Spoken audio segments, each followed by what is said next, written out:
Hello, welcome.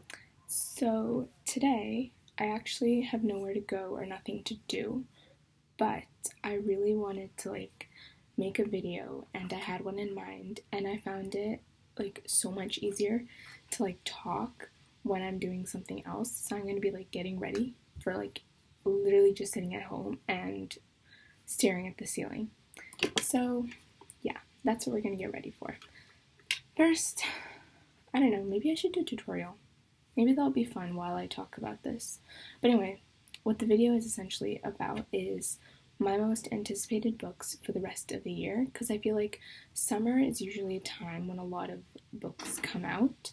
And so, yeah, that's what this is. I'm just going to be telling you, my most anticipated books for the rest of the year, because why not? There's a lot. And they keep adding, and I made a video like this. Anyway, I made a video like this in the beginning of the year, but it didn't include as many books as it does now, as I've discovered more books and stuff. So we're gonna rewind and do it again. Okay, so I have a total of 6 books in here, and yeah, I had listed them in order of the one I'm most excited for, and then not necessarily least excited for, but just descending. And the first one is coming out August 29th, and that is The Phoenix King by Apurva Verma. I've never read this author's books before. I don't even know if she has any other books, but I saw her Instagram. I ran across her Instagram, and she was just promoting her book with a bunch of videos, a bunch of fan art, a bunch of reels, and I realized that the main character is Indian, and it's very largely based on Indian mythology, and I have never ever read a book about Indian mythology or with an Indian main character who's very apparently Indian. I've read books with South Asian coded characters where it's implied, but they're never, it's always in a book with a different setting where their culture is kind of changed to reflect South Asian culture, but it's not the same, whatever. And for the first time in ever, I'm reading an enemies to lovers fantasy book about an Indian girl, and I could not be more excited, guys. You don't understand. The person I will be when this book comes out is completely different from the person that I am right now. I will change. I don't know what I'll become, but you won't hear from me. I might do a vlog. I think that'll be fun. But yeah, you won't hear from me. And I have very high expectations. I usually try really hard, even if I've read an author's book before and it's a second book in a series, or if it's it's a new release of an author I've read and liked before. I usually try not to get my hopes up, because I don't know, I find when I get my hopes up it usually ends up being bad. But for this book, I can't help it. I literally cannot help it. Up until middle school, I had absolutely no problem with reading books about white characters, and I still have no problem with it. And in fact, when I was in middle school, I genuinely looked for books with white characters, because I don't know, I felt that was the norm, that was how it's supposed to be, which is honestly really embarrassing. But yeah, that's what I thought. And so I searched for books with white characters, or I didn't search for books because that's all there was, but I didn't mind it. I didn't really even think it was that big a deal that that's all I read. And then recently I've been noticing that it's kind of a problem, because I've literally never read a book with a character who I can genuinely relate to. And I know that's not completely my fault, because there aren't a lot of books available for, that I can relate to about South Asian characters. So yeah, but at the same time, I feel I haven't done my part to really reach out and look for those kinds of books. So I'm really, really excited. My hair is disgusting, but yeah, I'm really, really excited about it. And I think everyone should read it. I think I'm gonna do a vlog. I think it'll be really fun. But yeah, that's the first book. It's coming out August 29th. I follow her on Instagram, because she literally has the best transitions ever about her book and the best fan art. Like, it's so good. The second book is by an author, we know her, we love her. It's Immortal Longings by Chloe Gong. I've read these Violent Delights like twice now, technically 3 times. The first time I got through like almost 1/3 of the way through the book, and then I got so bored and I was like, why am I reading this?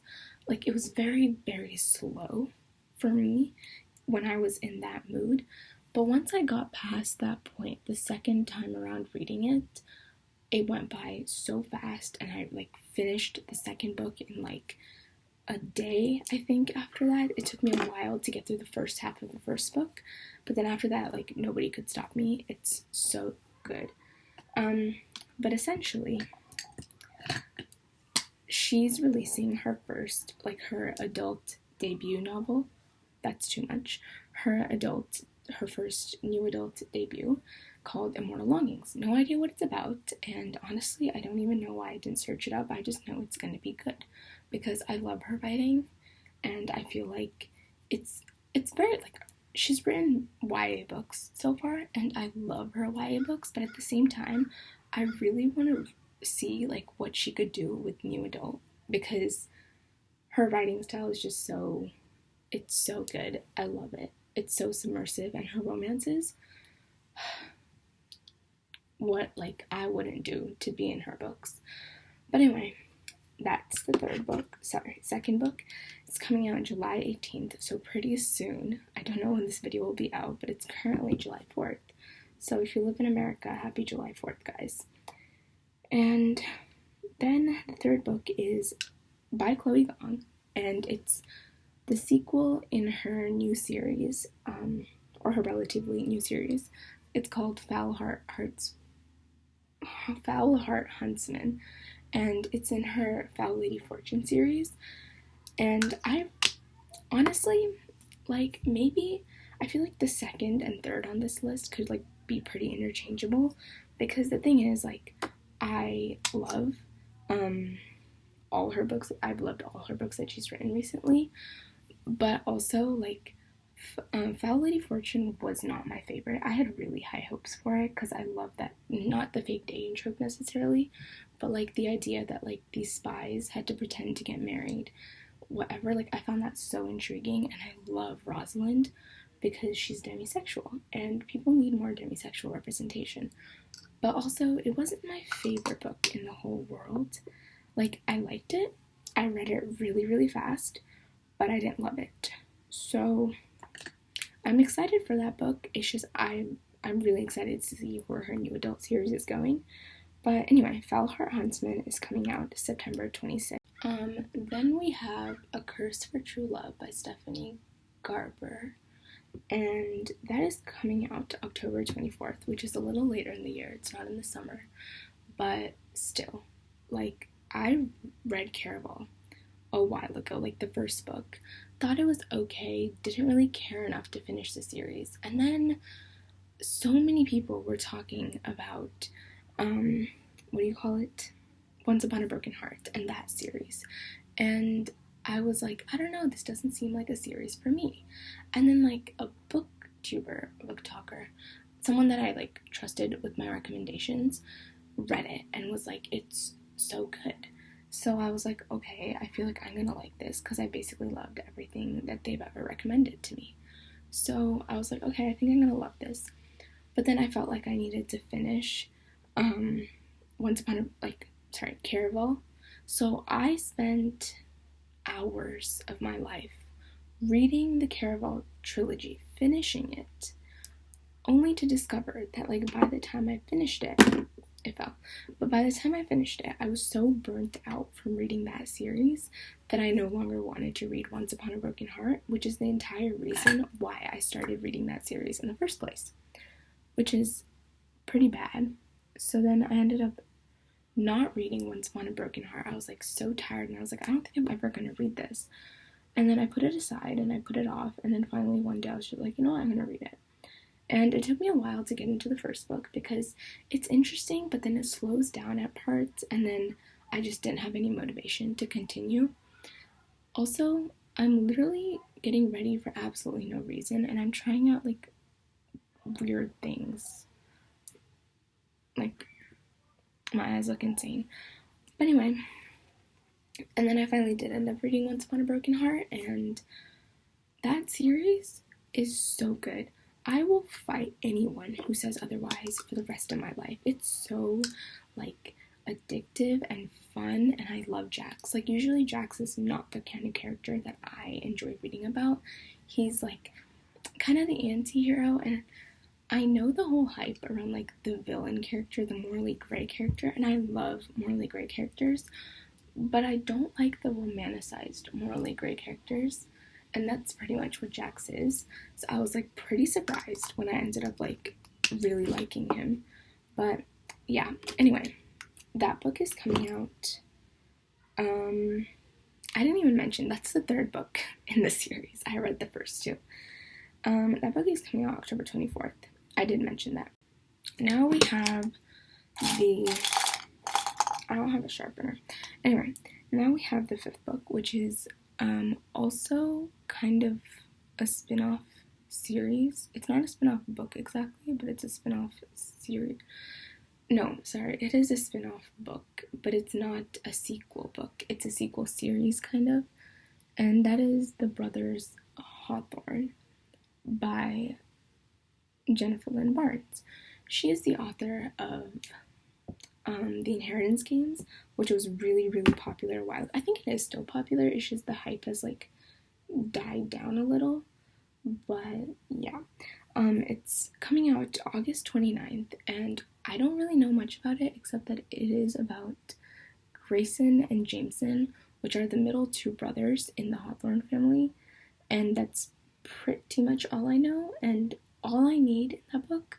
Like, I don't expect much from this book, because usually these kind of reboot thingies don't work out that well, because like you pretty much run out of depth to give the characters, or you run out of storylines, and then you end up picking at things.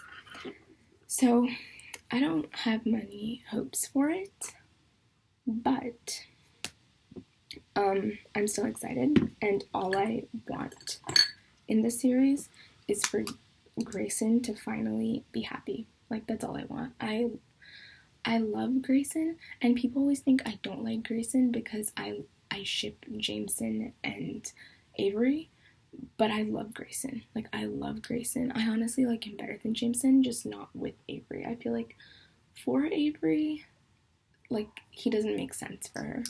So I need him to be happy. That's all I want. The final book on this list is Swordcatcher by Cassandra Clare. This book is coming out October 10th. Don't know what it's about. Again, I know it's her debut adult or new adult fantasy book, and this is last because I love Cassandra Clare. Like, I think my favorite series of all time is probably the Infernal Devices and the Last Hour series. It's just, I don't know, I've lost faith after Chain of Thorns, and I know that's really bad because she's written so many books that I've loved, and then like one book and it's like all down the drain.